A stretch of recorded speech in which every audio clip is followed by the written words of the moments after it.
We blijven even bij de vraag, waar gaat Nederland naartoe? Want Nederland gaat naar het WK voetbal.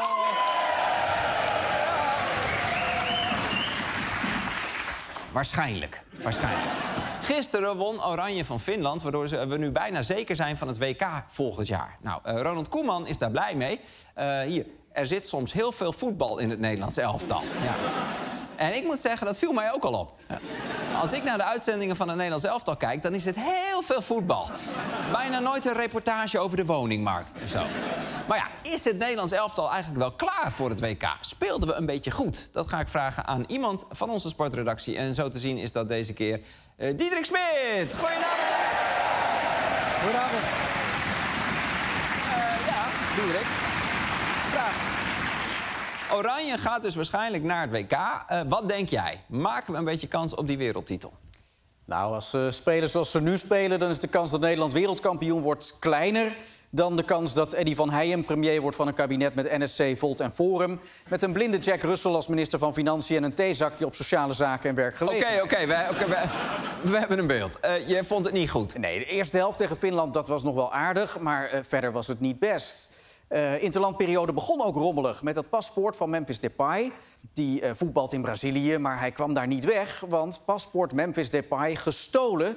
Topscorer aller tijden, later bij Oranje. Overigens wel interessant, Robin van Persie is ooit 2 keer zijn paspoort kwijtgeraakt. Dus Memphis heeft er nu nog maar eentje nodig om op gelijke hoogte te komen met Robin van Persie. Spannend, ja. Weten we eigenlijk zeker dat zijn paspoort gestolen is? Ja, dat weten we zeker, omdat Memphis dat denkt. Ja, het is wel zo dat je soms denkt van, oh, hij ligt hier en dan ligt hij niet, maar dan ligt hij ergens anders. Nou ja, hij lag nergens, dus dan ga ik ervan uit dat hij misschien wel is weggehaald, denk ik. Helaas. De paspoort is weg. Dat is nog nooit gebeurd, dus dan ga je ervan uit dat hij gestolen is. Oké, dus als Memphis iets niet kan vinden, dan gaat hij ervan uit dat het gestolen is? Ja, ik herken het ook wel, hoor. Bij ons thuis is de ketchup al 5 keer gestolen. De pest is, als je vrouw dan gaat zoeken, dan hebben die criminele bendes de ketchup stiekem teruggezet in de koelkast.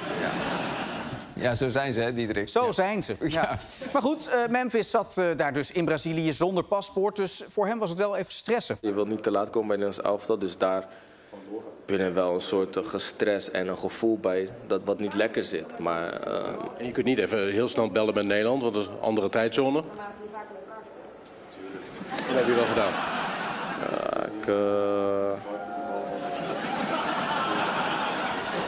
Ja. We zagen hier het moment dat Memphis Depay voor het eerst te horen krijgt dat er een tijdverschil is tussen Nederland en Brazilië. Ja, je ziet hem ook denken, maar dan heb ik al 80 keer Ronald Koeman wakker gebeld.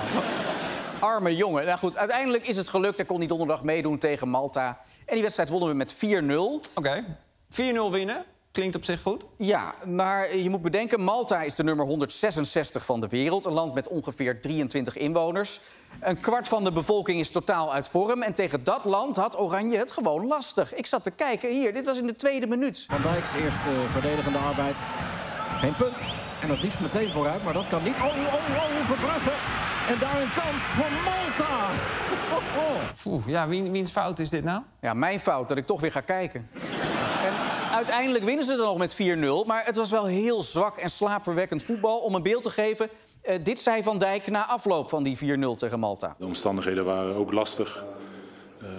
Uiteindelijk win je met 3-0 en dan... Nou, dus het spel van Oranje was zo saai dat zelfs de spelers niet de hele wedstrijd hebben uitgekeken. En wat vond Ronald Koeman daarvan? Nou, die was eigenlijk nog wel blij dat ze hadden gewonnen van zo'n goede tegenstander als Malta. En dan zijn zij gewoon een gevaarlijk ploegje, omdat ze best wel veel snelheid voorin hebben. Power en 1 of 2 goede voetballers. 1 of 2 goede voetballers, dat is eigenlijk al bijna te veel voor dit Oranje.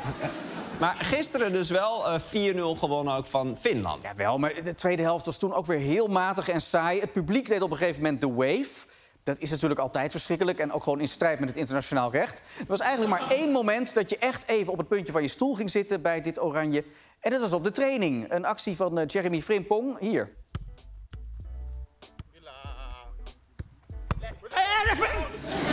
Ja. Als je dan naar dat laatste moment kijkt dat Frimpong nog in beeld is... Ja, dan zie je... Ja, dan komt het ineens allemaal wel heel dichtbij. Ja. Hey, Diederik, nu ik je toch spreek. Ik zag dat er ook nog iets geks was gebeurd bij het wielrennen. Bij het WK Gravel. Ja. Ik zag namelijk dit. Nederlandse burgeroorlog bij WK Gravel. Kastelein hengelt Van Anrooy in laatste meters terug. Wiebes klopt Vos op meet. En hier, Van Anrooy haalt na zustermoord hard uit naar landgenoten. Burgeroorlog, zustermoord, wat is er allemaal gebeurd, joh? Nou ja, vrij simpel. Wiebes klopt Vos op meet en dan weet je dat zuster Kastelein de oorlog komt binnenhengelen. Ja, nee, ik snap dat allemaal wel. Maar voor de mensen thuis, Ja, even. Nou, Oké, nog even dan. Dit weekend was dus het WK Gravel in Zuid-Limburg. Dat is fietsen op onverharde wegen. De naam zegt het eigenlijk al, WK in Zuid-Limburg. En je moet even weten, op een WK dragen alle renners het tenue van hun land. Dus het is een beetje een teamsport. Want uiteindelijk gaat het erom dat er een Nederlander wint. Maar het is ook een individuele sport, want iedereen wil natuurlijk wereldkampioen worden. Nou, we kunnen even kijken naar de slotfase. De Nederlandse Shirin van Anrooy rijdt in haar eentje op kop, maar dan wordt het gat dichtgereden door haar bloedeigen landgenoot Yara Kastelein. Kastelein rijdt het gat dicht.